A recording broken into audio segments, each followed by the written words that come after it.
Good morning, everybody. It's the 25th of November. We're Signal Centre Talking Bull. I'm Joe, joined by Steve this morning. How you doing, Steve? Yeah, not bad, thank you.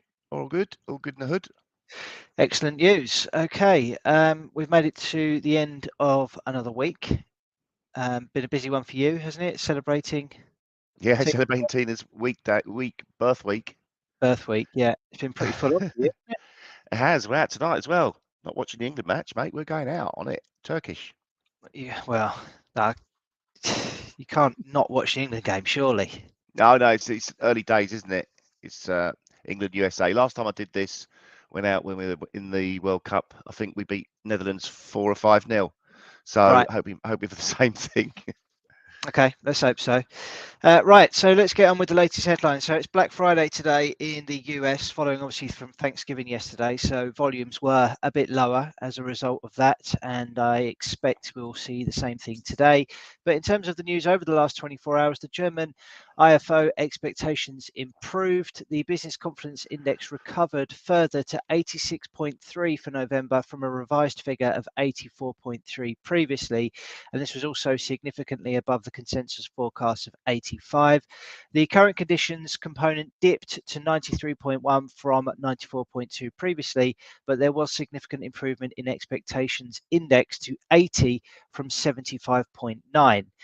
The hawkish rhetoric from the ECB continued yesterday. We saw Council member Schnabel stated that the central bank will probably need to raise rates into restrictive territory, while incoming data suggests that the room for slowing down the pace of interest rate adjustments remains limited. She added that there is a risk that monetary policy will pull in opposite, monetary and fiscal policies will pull in opposite direction. In terms of what's happening with the Bank of England, the Monetary Policy Committee member Mann stated that the UK wage and price dynamics are not consistent with the 2% inflation target, but there is not a spiral in progress. She added that the expectations were too high ahead of the November meeting, but offered little in the way of fresh guidance. The dollar attempted to stabilise yesterday. It was under some pressure following the weaker than expected PMI data and the dovish hint within the Fed minutes. And as we mentioned, there was low trading volumes pretty much across the board yesterday due to the Thanksgiving holiday. And finally, we saw the Swiss Riksbank increased interest rates to 2.5%, which was in line with the consensus forecasts and indicated that rates would be increased further. So Swedish. Swedish, sorry. Got a right mare there. Swedish Swedish. Riksbank. Yeah, There you go. that was a bit of a tongue twister. It was So a I'm little. not surprised. Right, let's have a look at some charts, Steve. What are you going to kick us off with today? Yeah, we'll dive into Bitcoin. Look, I'm going to look at the daily chart to start with and really sort of see what the reaction's going on, what the react is going on. Well, yesterday was interesting. We rallied into the resistance area that we've drawn on the chart, stalled just in front of it, reversed sharply, and closed where we opened on the day. That gave us the old dodgy candle. And this looks like we're going to be forming an evening doji star formation. So further, if we do get further negativity going through the day into the close, then that is a really negative formation, especially at a decent resistance level. Resistance is at around about 16,800 all the way up to 17,200, so a big span of resistance there. And below, really, the support coming in today at today's low, 16,340. Below that, really need to get below 16,160 to open up the downside. But as I've said all along, Bitcoin remains pressured, all the cryptos under pressure. Actually, all of them except maybe XRP. Look at that, it's breaking out of the triangle formation. Is this a false break? We do get them in triangle formations. Normally, you break out, a little bit of a false shift, and then sell off. But XRP seems to have improved on the sentiment of cryptocurrencies, up 3% on the day. So really sort of like breaking away nicely. If you look at the last 5 days of price action, that's looking pretty positive. Resistance coming in around about the 43.70, 44 level. And then further up, we'll get solid resistance around about the 48.5 cents. So maybe there may be some sort of fundamental news, fundamental reason for that, but yeah, it's definitely a positive start and a positive week for XRP. Taking a look at gold on the daily chart again, we are looking at price action over the last 3 days has bounced really nicely off the supportive area, the 1730 to 35, dipped slightly below it on Wednesday. Thursday kicked on a bit, and Friday, even today, we have pushed higher. We've actually got up to 1761 today before we've pulled back. Support now coming in at yesterday's low, around about 1750. That'll be quite solid, but 1730, 35 is the main area of support.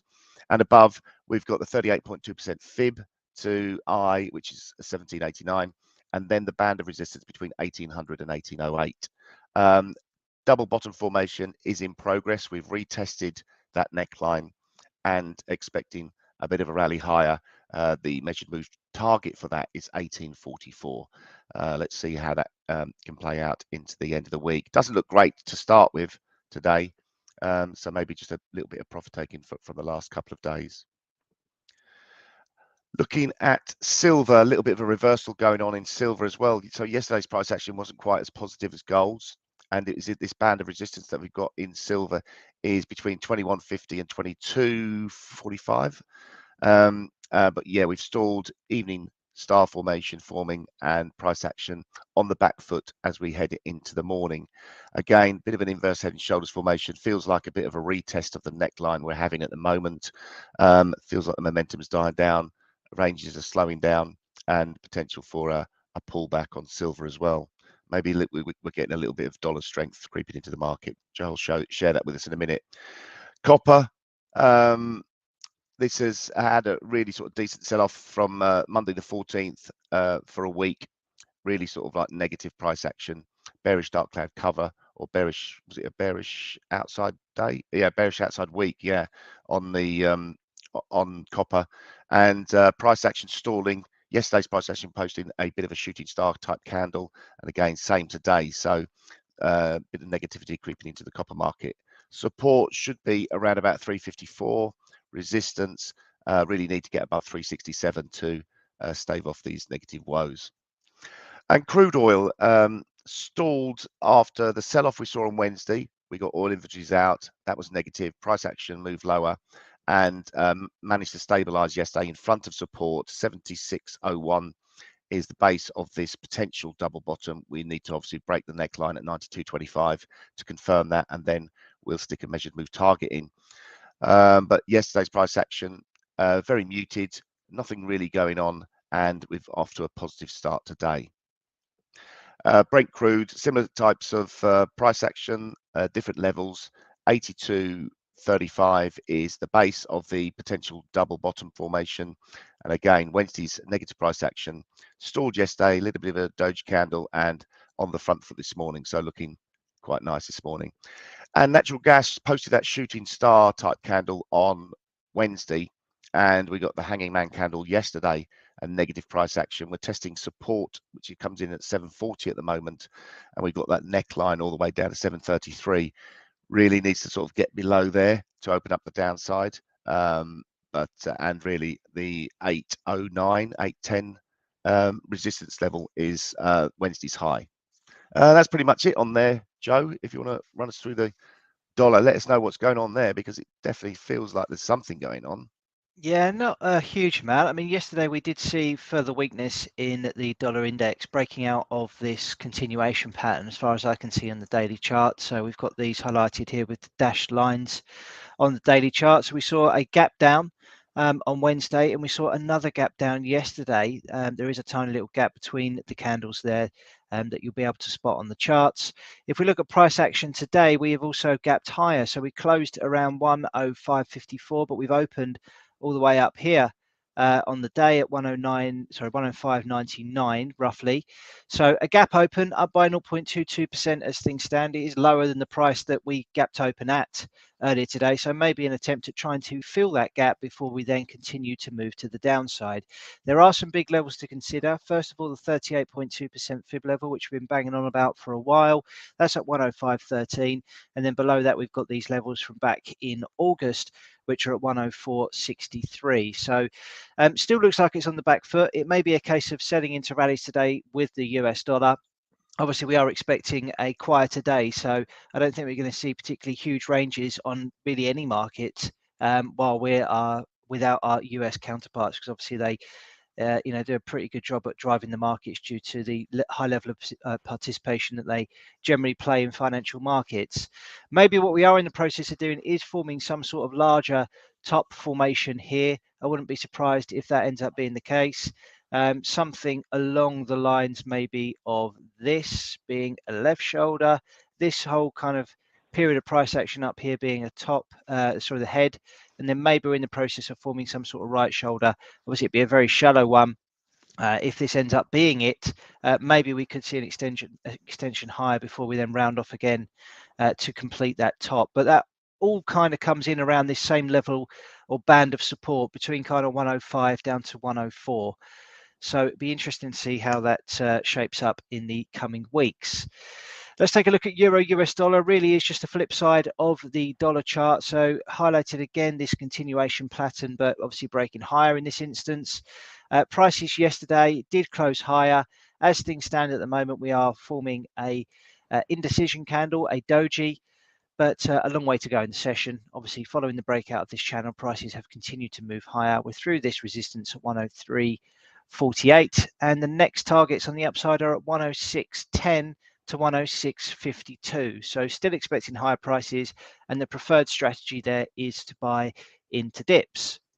Looking at the Aussie versus the US dollar, we can see yesterday we actually saw a close above this downtrend resistance line. It was hardly a big impulsive move, which ideally you'd want to see when you get breakouts. We've also got these highs that were posted on the 15th of November, which are still likely to provide a level of resistance. That's at 67.97. So not getting too excited about that break unless we can close above that level at 67.97, at which point then I think we can start looking for higher prices on the Aussie dollar setup following the completion of this inverse head and shoulders. Let's take a look at cable. So that moved higher again yesterday, closing at the highest prices we've seen in some time. We have to go all the way back to August for the last time we was at these levels, but obviously that was in a different set of circumstances when prices were trending lower.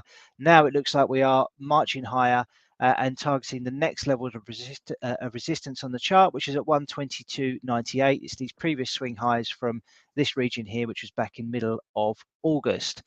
Above that, we have another 61.8% fib level, which is slightly higher. So we'll see what kind of reactions, if any, we get there.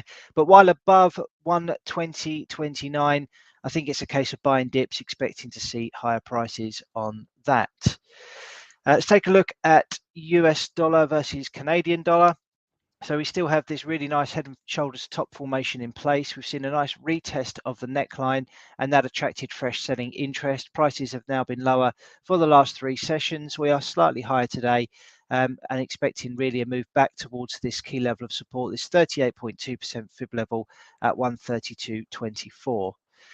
If we look at dollar Swiss, we can see that that is again hugging this trend line that we've highlighted, this upward sloping trend line, which goes all the way back to lows that we posted in 2021 in January.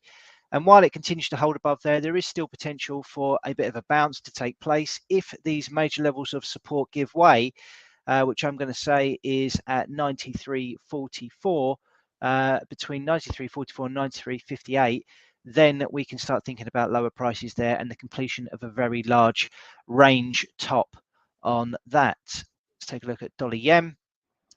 Looks quite similar to what we've seen on the dollar index and euro US dollar, in that we may be forming some sort of continuation pattern here. The breakdown that we posted on Wednesday well, for me, suggest that we're going to see a continuation lower. We've got these swing lows from the 15th of November now to target, which is at 137.65, a break below there, and we're targeting the next level below, which is at 135.58. So still a case of selling into strength there for me at the moment.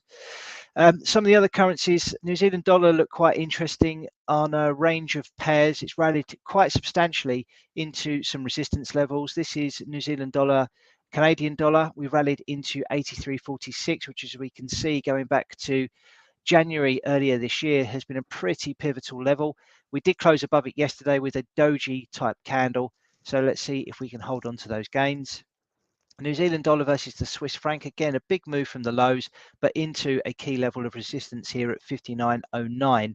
And if we scroll all the way back to here, which was August 2020, we can see that's been a pretty pivotal level as well. So maybe an interesting setup there on some of the New Zealand dollar pairs. And also with New Zealand dollar, Japanese yen, massive level of resistance here around 87.34. Prices rallied into that on Wednesday, failed yesterday, posting a red candle, further red on the screen as well today. So maybe, certainly from a risk reward perspective, this range may continue to play out, and selling at the upper end of it might not be a bad strategy at all. One request today on the currency side of things, and that's on sterling Aussie from one of our viewers on YouTube who is viewing from Japan. So good evening to you. We've seen a breakout here of this short-term downtrend, but all in all, it looks to me like it's pretty range bound. If we look at the daily candles over the last few sessions, we can see a little bit of indecision creeping into the market here, unsure of what it wants to do, kind of trapped towards the upper end of the range as well. But I wouldn't rule out a move back towards these levels up here at 181.18.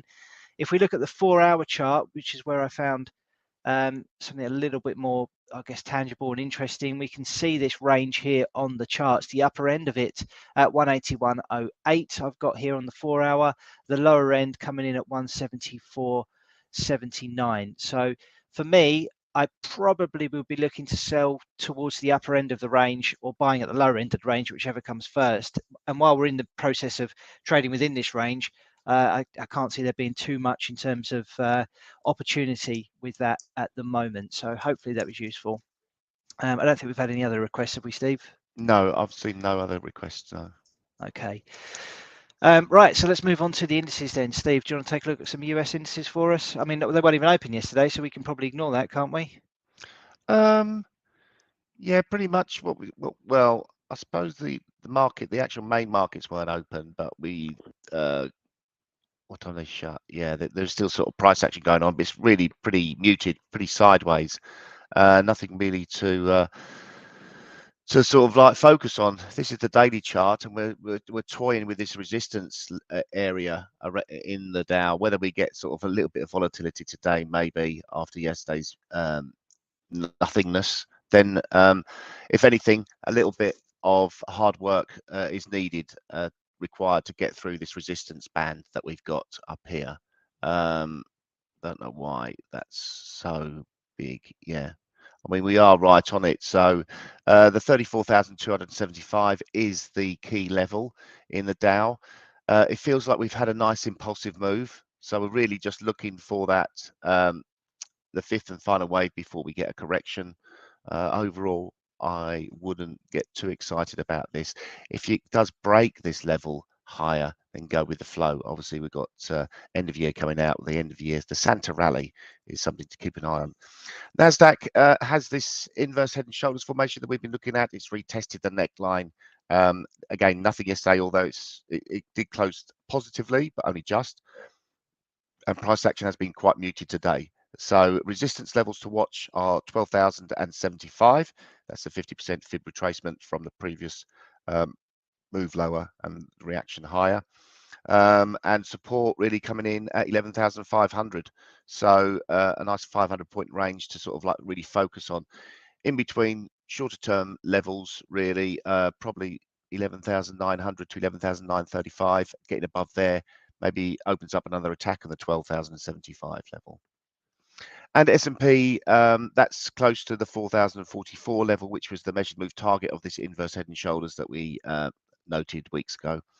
So yeah, it's sitting around the highs, waiting for a little bit of volatility to creep in, maybe retest those highs properly, and then decide where to go from then on. Yeah, so not really a great deal. Anything else? I don't know if you want to look at the FTSE and the DAX. Yeah, so they ground higher yesterday, and that's quite typical, really. When you see that there's not much participation in the market, or we have a US holiday, you tend to see markets just kind of grind higher in the prevailing direction. And I think that's what we saw yesterday with the Euro Stoxx 50, still into this major band of resistance that we've highlighted on the chart, as you can see here on the left-hand side, a number of key lows. We've also got 61.8% fib level in there as well, all of which are doing a job to prevent prices from really accelerating to the upside. And obviously, following this really impulsive move higher, it's unlikely, I think, that it's going to have enough momentum and positivity to really see a very strong breakout above those levels. It may happen, but I just don't really think it's likely. So my preference would be maybe for a pullback towards this newly formed support at 38.21, consolidate around here, and then maybe have another go when it's built up a few more buyers behind it. If we take a look at the CAC, it's a similar situation, but this is just kind of grinding now through the resistance levels on the chart at 66.01 to 66.26. So that should now provide some support on the reverse side. Candles aren't particularly impulsive. We're not seeing any kind of real breakaway to the upside. Unlikely that we will while the US guys are off. So again, looking maybe for a pullback towards that 66.01 level to provide some consolidation, and then maybe we can have a think about moving to the upside. But certainly from a technical basis, we have seen a breakout there. So you would be looking to buy dips on that for the time being. If we look at the DAX, similar situation to the Euro Stoxx 50, a number of resistance levels now that we are trading into. Prices grinding high yet again yesterday. We are bang on a 61.8% fib level at 14,576, which is this level just here. So again, need to see a pretty impulsive breakout, but then we're faced with another big level of resistance up here at 14,800-ish. So again, I think it may be a case that we need to see some sort of pullback to consolidate these gains that we've seen, and then maybe we can have another attempt at trying to break higher. Finally, let's take a look at the FTSE. So that continues to grind higher as well, taking out this short-term downtrend, still trading in this very narrow bullish channel, and no real signs of it slowing. Yes, we have seen some indecision over the last couple of sessions, but if we can hold on to this channel, maybe post a higher close today, then I guess that would be pretty bullish. But due to the kind of verticalness of the channel here, I do believe it's probably unsustainable, and therefore we may see a pullback to test some support levels, get some consolidation before then making an assault at these previous highs up at 76.78, which we've seen a couple of times between February earlier this year and April. So all in all, the indices are looking very much on the front foot, but potential for them to run out of steam, I think. But time will tell. Okay, so let's take a look at the gun to the head situation then. So this is where two of us pick trade ideas live on the video in the hope that we can make a return between now and 9 p.m. in the evening. We come up with these ideas as if we did have a gun to our head, so we don't put a whole lot of thought into them. We're just flicking through charts, things that stand out to us, and we're trying to pick a trade idea. Each of the ideas that we come up with must have risk-reward ratios better than 2 to 1. And they're all placed at market and also published to our TradingView profile. So if anybody wants to check them out, you can do so. There's a long history of ideas that we've published on this profile now. It's signal_center. Yesterday, we had two trades. I went short of Bitcoin following the break of a short-term uptrend, was hoping to see further downside there. If we click the play button, we can see it didn't really move anywhere following the trade idea that I published. I was actually offside on that at 9 o'clock by 0.14R. It looks as though it could be moving to the downside now, though. But obviously, for the purpose of the game, I closed that out at 9 o'clock. Steve was buying WTI and was noting that it posted a higher low on the hourly chart after stalling in front of major support. If we click the play button there, we can see that Steve was nicely on side at 9 o'clock, making 0.46R on oil yesterday. So well done to you, Steve. Still looks like there's some legs left in that one as well. So we've got to come up with some new ones today, Steve. You got one ready? I have. I'm just posting it actually now. But it's moving a little bit. I'm looking at this. We had this inverse head and shoulders formation, and that was led to me buying Bitcoin yesterday, or a couple of days ago, whatever it was. And then we've got the reverse formation. We've got a proper head and shoulders formation up here. The neckline is all the way up to 16,520. Broken down, bounced, retesting. We're getting a shooting star type candle forming now. So selling this with a 3-to-1 risk reward at 16,440. And the target is 16,140, so 300-point target with a 100-point stop. So quite a tight trade idea as far as Bitcoin is concerned in terms of points. 3-to-1 risk reward on that. Okay, good luck. Right, I'm going to take a look at New Zealand dollar versus the Swiss franc.